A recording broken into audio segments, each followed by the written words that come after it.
Welcome back to Business Week on Arise News. The African share of global trade remained at less than 3%, driven largely by merchandise trade in 2023. That's according to a report on integration in Africa by the UN Economic Commission for Africa. And in fact, the report also showed that African nations still engage in more trade with countries outside the continent than with each other. This is despite the launch of the African Continental Free Trade Area 3 years ago. According to the report, the proportion of intra-African trade relative to world trade decreased from 14.5% in 2021 to 13.7%. And during the same period, the share of intra-African exports also fell from 18.2% to 17.89%. So if Africa is really trading more with the rest of the world than with itself, is it actually getting a fair deal and equitable access in global trade? Professor David Luke, author of a new book, How Africa Trades, is here to help us answer some of these questions. He's professor in practice and strategic director at the Firoz Lalji Institute of Africa at the London School of Economics. He specializes in African trade policy and trade negotiations. And at the UN Economic Commission for Africa Policy Center, Professor Luke and his team were instrumental in the preparation of the protocols that make up the Africa Continental Free Trade Area Agreement. His PhD in African Political Economy is from the School of Oriental and African Studies, and his first and second degrees are from the London School of Economics. Welcome to the show, Professor. Great to have you with us. Thank you very much, Golake. Thank you very much, Golake. Fantastic. So we've come a long way in the global trade architecture. You saw the statistics I read out there. If you recall, the Doha round back in 2021 was aimed at an ambitious reform program around agriculture, tariffs, industrial goods to provide developing countries like Nigeria and others with flexibility and policy space. But the global trade system has been divided for years. So the question I want to start with is it time for African countries to move on and focus on other initiatives to advance their own interests? And is Africa getting a fair deal, in any case, within the global trade system? Yes, yes, indeed. I think it's time to move on. You can only negotiate a given set of issues if the parties that you are negotiating with are interested in the negotiations. If they are not, then you have to move on to look at new ways of approaching your own interests. And actually, that's one of the issues that we discuss in the book, that Africa now should be looking at new strategies that are much more consistent with its development, with its own ambition for developing the intra-African trade and the African market. Yeah, a good point about looking at new strategies, but I wanted to take you about it. You mentioned if the other parties you're discussing, could you just help, for the benefit of our viewers, when you talk about the other parties or the people you're negotiating, what are some of the blocks or the powers or interests that are sitting across the table from African countries? Yeah.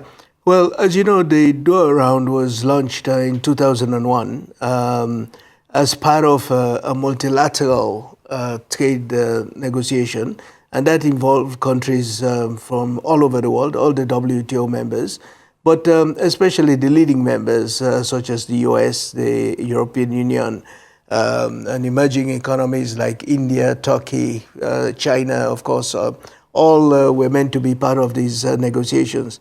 I would say that the negotiations did not advance, mainly because the EU and the US were not too keen on some of the issues.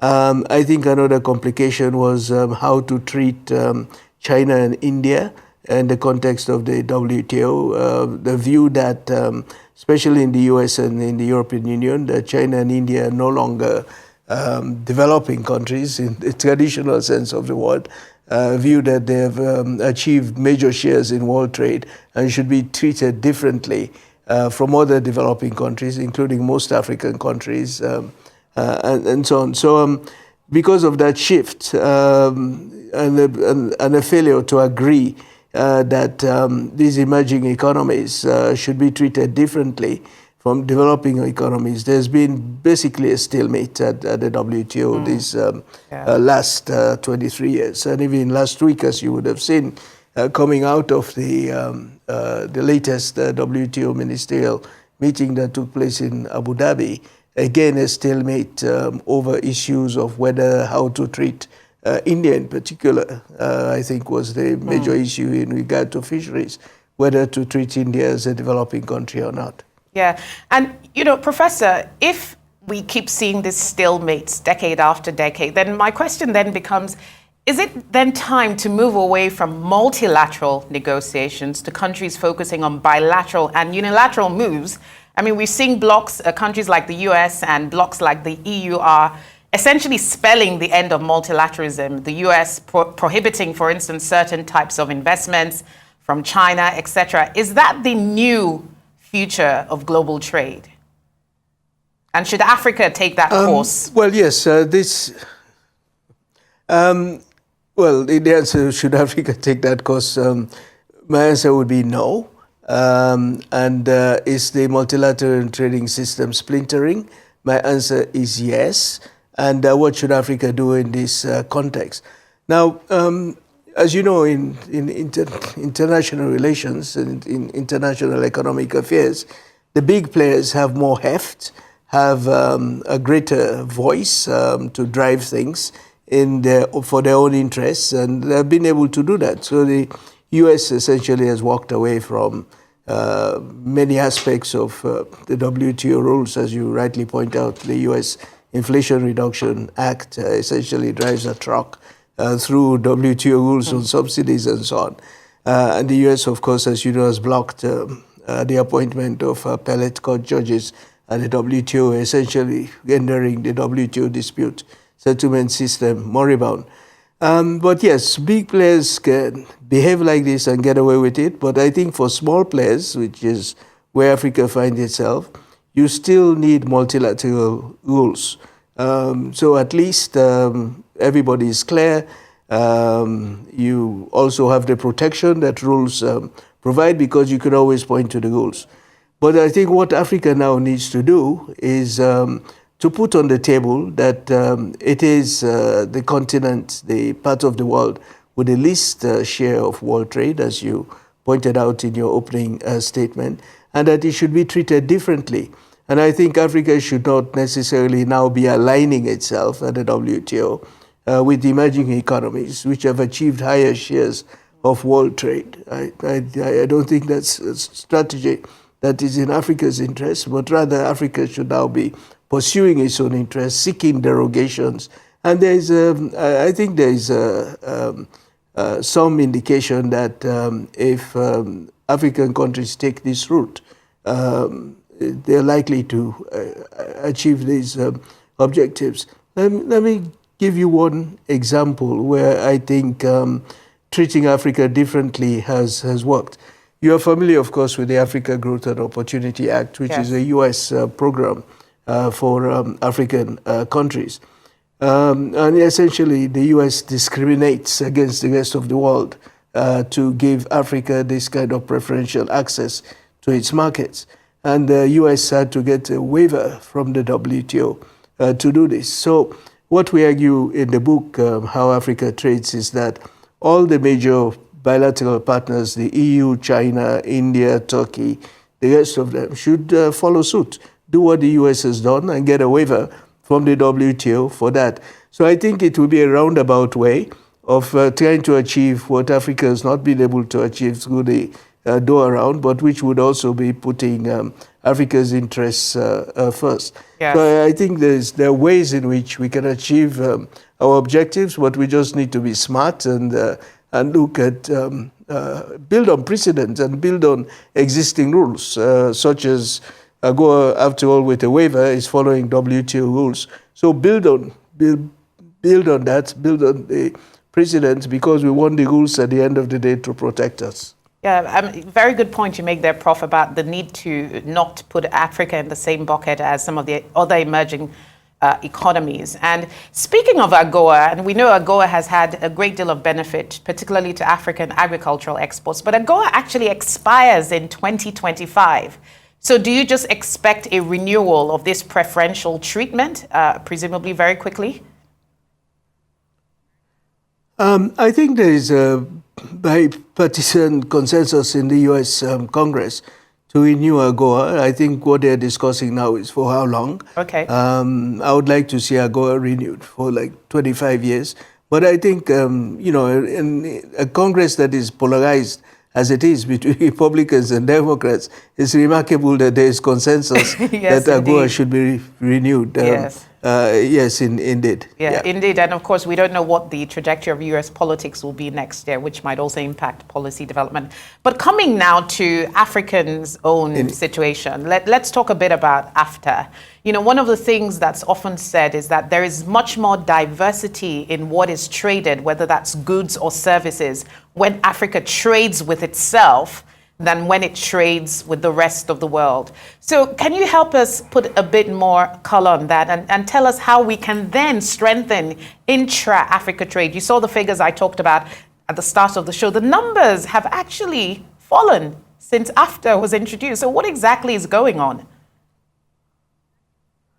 Yeah, firstly, just to make the point that trading in the sense of which we understand the word, is not yet actually happening on the AFTA. What we now have is what is called a guided trade initiative, which, as it were, is a trial run to see if our customs systems, trade facilitation systems, etc., can support the expected growth in trade on the AFTA. But as regards the 2 points first, as regards the composition of intra-African trade, one of the myths, and I'm glad that the ECA report pointed to this, and in our book we also point to this, but one of the myths is that African countries can trade among themselves because they're all producing the same things. And that's a myth, because when you look at the data, customs data from across African countries, which tells you what is going in and out of African countries. And this, by the way, is for formal trade, not even taking informal trade into account. But what you find is that the trade is very diversified. All sorts of goods, manufactured goods, food, including processed foods, and so on. You find a very diverse set of goods, and mostly value-added goods. In our book, we estimate this to be at around 45% of value-added goods that African countries are trading among themselves. And then the rest of it is made up of some solid minerals, made up of fuels, etc. So, that is the kind of trade we want to grow, because if you think about it, value-added goods mean that you're using some kind of technology to add value to the goods, to transform the goods. You are also creating more jobs. You are growing your businesses, because that's how businesses grow, from being SMEs and they become corporations, etc. So I think it's very positive that all that is happening. What we need to also do is to scale up the investment. And I think the fall in the figures that the ECA is showing is the other side of the coin, is that investment is not keeping up. And I think one of the reasons for this is that bank credit is too high in most of our countries. And that is killing business. Actually, if you talk to people in business, they always come back to this issue of finance, of credit, etc.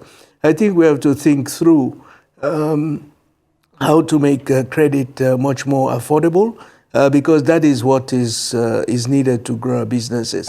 So let's never only look at the trade, let's also look at investment, let's look at the finance behind the trade. Yeah, absolutely. And the point about what the trade facilitation and investment side is key. Of course, you're in Nigeria on a business visit. I presume you've been meeting lots of stakeholders. So I want to talk a bit about the Nigerian market, often positioned as the hub and the giant of Africa, and now Africa's second biggest economy. How can Nigeria, based on your observation and reading of economic events here, how can we leverage international trade to actually create sustainable wealth and prosperity, or use of trade policy instruments to actually advance our economic interests? I think, and one of the messages in many of the meetings that I've had this week here in Abuja has been to say that Nigeria needs really to step up and promote intra-African trade more with greater visibility, and Nigerian firms which are quite already active, especially in the financial sector, but also across several other sectors. I think I would like to see much stronger visibility, stronger leadership of Nigeria in this area, and I think there is scope for that. I'm encouraged with some of the discussions I've had. Because it's a widely shared view that Nigeria could be doing more. And by doing more, actually, Nigeria will be pulling in other countries, will be pulling other countries along, because it does mean that Nigeria will be sourcing intermediate products from other countries and so on. Each country in Africa does not necessarily need to be the place where the final product is made. We could all be part of value chains and so on. I would like to see Nigeria much more active in these value chains, and not only in goods, but also in services, as you alluded to. In the area of services, also we are seeing Nigeria is very well placed, not only in the cultural services, music, fashion, film, and so on, but in professional services. And there's scope also for Nigeria to expand and drive this process. You know, in every integration initiative that we've seen in the world, there has always been one or two countries that are the leaders, that are driving the process. In Europe, it has been Germany and France. In ASEAN, it has been Singapore and Indonesia. And in Africa, I would like to see Nigeria really step up, because right now there is a vacuum in that area of leadership. Okay, thank you very much for those points. Now, I want to probe you a bit more. You know, one of the things that's often looked at in terms of the overall trade and economic situation is the FX situation, foreign exchange, and the impact that it has on the cost of exporting goods or importing goods, as the case may be. Of course, there's always a question of the price of Nigerian exports. So to what extent do you think, how challenging do you think it would be for the government or policymakers to balance the currency in such a way that our exports then don't become unattractive to potential buyers, not just out of Africa, but within the African region? What's your stance on that perspective? Yeah, very good question, Wolake. I think many of us have been encouraged by the sort of bold economic reforms that the government is making, including floating the naira, which of course would make Nigerian exports more competitive. But I think this kind of approach needs to be balanced with, at the same time, making credit more affordable, as I've said. Because when you have this, when you float the currency, and in essence, throwing new price signals throughout the economy, if that is not backed by the tools that business can then use to take advantage with this competitiveness that the currency brings, if that is not backed, then it won't happen. And by the way, Olake, let me just remind you that we've all seen this movie before, under structural adjustment, when currencies were devalued and so on. And I think some of the support measures for business did not happen. And so, structural adjustment did not produce the results that we wanted it to produce. So we've seen this movie before. We don't need to replay it. I think these measures that are being taken should now be accompanied by measures that can support businesses really to fully take advantage of the new competitive regime that is developing. And here, let me also say that this is not something that should be seen as unique to our situation. Businesses all around the world are being supported in all sorts of ways by government. So I think we need to give this a rethink this as to what would work. And of course, in an inflationary situation, you have to be careful. You have to be targeted. You have to be looking at sectors rather than individual companies and so on. But I think that the kind of support that should accompany these measures I'm not seeing it yet, and I don't think I'm the only one with that view. Yeah, thank you, Professor. Just one more question before we let you go. You talked about the fact that the African Continental Free Trade Area agreement has not quite kicked off. I think we're just about to enter the operational phase, actually. So what do you think should be the big priority there in terms of AFTA that would also help us turn the tide on the numbers that I highlighted on the top of the show? And, you know, what is the outlook for that trade area? No, I think it's a great opportunity. I think it can transform this continent. AFTA alone will not do it. We need to accompany that with other measures. And for me, again, I keep coming to the cost of credit, because I think that is something that we need to look at. There are other issues which I think of course, also need to be addressed on the supply side, the price of energy, infrastructure, etc. But I think all of that, we could handle that step by step. But more immediately is a question of investment, of credit, which would drive the process. So I would like to see some action on that. But I have no doubt at all that the thinking behind AFTA is the right thinking for Africa at this point in time. And if we get it right, really we can transform this continent. Thank you. We could see what we have been waiting for so long, the economic takeoff on this continent really happen. Thank you very much, Professor David Luke, the Practice Director and Strategic Director of the Firoz Lalji Institute for Africa at the London School of Economics. Thanks for giving your time this morning on Business Week and sharing your insights on Africa and the global trade system. It's great to have spoken to you.